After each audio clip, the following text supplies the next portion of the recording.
जैसे मान के चलिए बंगाल में चुनाव होना है, वो दिल्ली में बैठा है, फोन करेगा सारे डीएम लोग, डीएम लोग कहीं धांधली नहीं होना चाहिए, अगर धांधली हो गया तो डीएम तुमको सस्पेंड कर देंगे।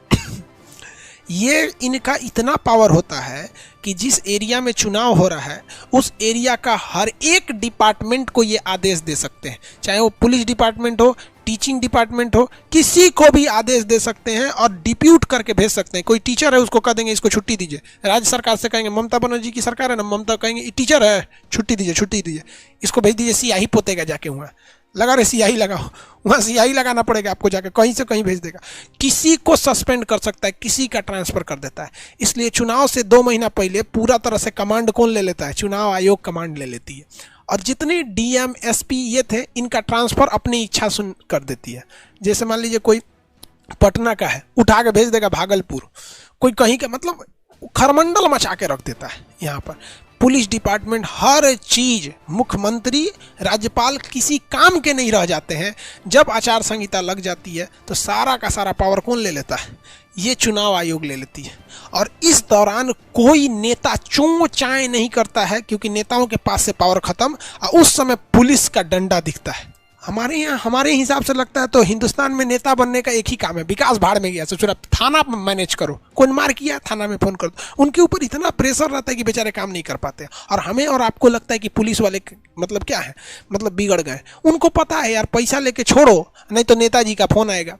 तो अब आप बताइए आप क्या कर सकते हैं? मजबूर कर दिया गया उन लोग को। तनी ये नेता लोग जज साहब को तनी फ़ोन करे तो सोचा जेल में डाल देगा जज, तुरंत भाग, तुरंत डाल देगा जेल में, लेकिन ये तुरंत थाना में फ़ोन कर देते हैं। तो इनके पास बहुत सारा पावर होता है। यूपी में जब चुनाव था ना, यूपी में जब चुनाव था तो मायावती जी ने कुछ ऐसा वर्ड बोल दिया था जिससे कि वो अपनी जाति के लोगों को अपनी ओर खींच सके, मतलब कुछ ऐसे वर्ड का इस्तेमाल कर दिया था। तो चुनाव आयोग ने कहा था कि आप 3 दिन तक प्रचार नहीं कर सकते। अब बताइए, चुनाव के 10 दिन पहले किसी को कह दीजिएगा कि तुम 3 दिन तक प्रचार नहीं कर सकते हो। बेचारी मायावती जी का 20 जगह जो था, 20-22 जगह पे क्या हुआ, प्रोग्राम कैंसिल हो गया। इन लोग का तो पहले से प्रोग्राम रहता है, आज यहाँ 2 बजे, यहाँ 3 बजे, यहाँ 1 महीना पहले से प्लान इन लोग का फिक्स रहता है, अचानक नहीं बनता है। यहाँ कह दिया 3 दिन तक आप कोई प्रचार नहीं कर सकती हैं।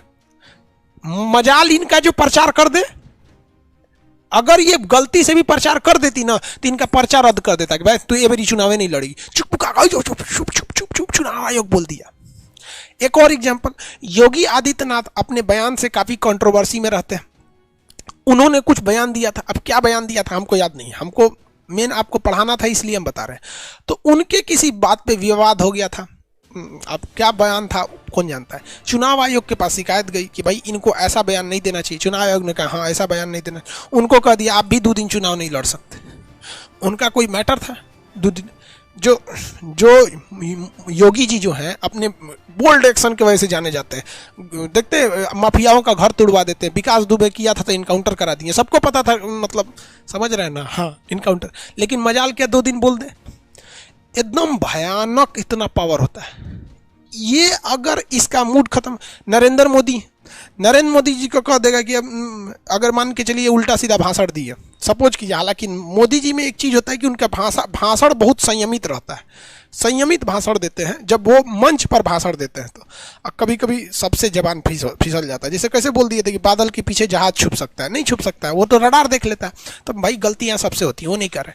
अगर उन्होंने भी कुछ उल्टा सीधा भाषण दे दिया सपोज कीजिए, तो चुनाव आयोग को पसंद नहीं आया, चुनाव आयोग कह देगा कि आप 4 दिन तक भाषण नहीं दे सकते। तो ये कहेंगे तू कौन ची होता है रे, हमारी सिफारिश पे तोरा नियुक्ति किए हैं, हम बोलेंगे। जहां बोल देंगे तो उनका पर्चा रद्द कर देगा। क्योंकि चुनाव लड़ने से पहले प्रधानमंत्री को अपने जहां के डीएम के पास जाना होता है। सोचिए, मोदी जी भी बनारस के डीएम के पास जाते हैं, डिस्ट्रिक्ट मजिस्ट्रेट के पास, और डिस्ट्रिक्ट मजिस्ट्रेट अपनी कुर्सी पे बैठा रहता है, प्रधानमंत्री जाके उसको नमस्ते करते हैं और अपना पर्चा उसको देते हैं कि सर जी ये हमको पर्चा भरने, हमको चुनाव लड़ने दीजिए, देख लीजिए हमारा इतना संपत्ति है, हमारा इतना आयु है, हमारी योग्यता ये है, हम ये करेंगे, हमारी कोई गलती काम नहीं किया, हमारे ऊपर कोई मर्डर ऑर्डर का चार्ज नहीं, हम बहुत शरीफ आदमी हैं, ये लीजिए। तो डीएम उसको देखता है और जब साइन करता है ना, तब हमारे प्रधानमंत्री नरेंद्र मोदी जी लायक हो जाते हैं कहाँ से, बनारस से चुनाव लड़ने के लिए। लेकिन अगर ऐठ जाइएगा, रद्द कर दिया तो पर्चा भरने का डेट 20 दिन होता है। मान लीजिए कि 19वां दिन रद्द कर दिया तो जस्ट जा काम से खत्म। इतना पावर होता है चुनाव आयोग के पास, सोच सकते हो, इतना जबरदस्त पावर। तो आप भी पढ़ाई लिखाई कीजिए, पोस्ट पे बनिए। सोचिए एक डीएम जब होता है अपनी कुर्सी पे बैठा रहता है, उसके सामने प्रधानमंत्री 5 मिनट तक खड़े रहते हैं, कोई बॉडीगार्ड उडीगार्ड नहीं, डीएम के ऑफिस में बड़का एनर्जी कमांडो सब बाहर चल, सब कमांडो तमांडो बाहर। वहाँ कौन बैठा है? डिस्ट्रिक्ट मजिस्ट्रेट यूपीएससी, समझ में गया, बैठा है। और वहाँ पे कोई मोदी जी का कोई गार्ड नहीं, वहाँ खुद बैठा है डिस्ट्रिक्ट मजिस्ट्रेट और जिला के मालिक के पास आए। लोग कहते हैं कि पढ़ के कोई राजा बनोगे। अरे तू नहीं, तुमको ही राजा से कम लग रहा है, मतलब हद है यार। अब राजा से कम लग रहा है कि प्रधानमंत्री 5 मिनट खड़े रहते हैं और फाइल पढ़ रहा होता है, यहाँ पे फाइल करके साइन कर दे देता है। हाँ, वो अलग बात है कि भैया प्रधानमंत्री की इज्जत तो सब लोग करते हैं, लेकिन बात यहाँ ये ईगो की नहीं है, बात ईगो की नहीं है, बात समझिएगा। आप में से कुछ लोग कहेंगे घमंड, ईगो की नहीं है। ईगो तो दिमाग से निकालिएगा, वरना डीएम तो किस डेगची का मसाला है यार।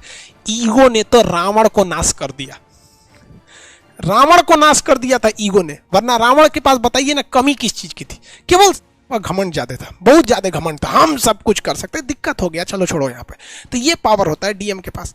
तो चुनाव आयोग का सोचिए, आपको लग रहा होगा यहाँ पर कि भैया चुनाव आयोग जो है ये क्या कर लेगा, 3 गो आदमी हैं, यहाँ ये है, यहाँ ये है।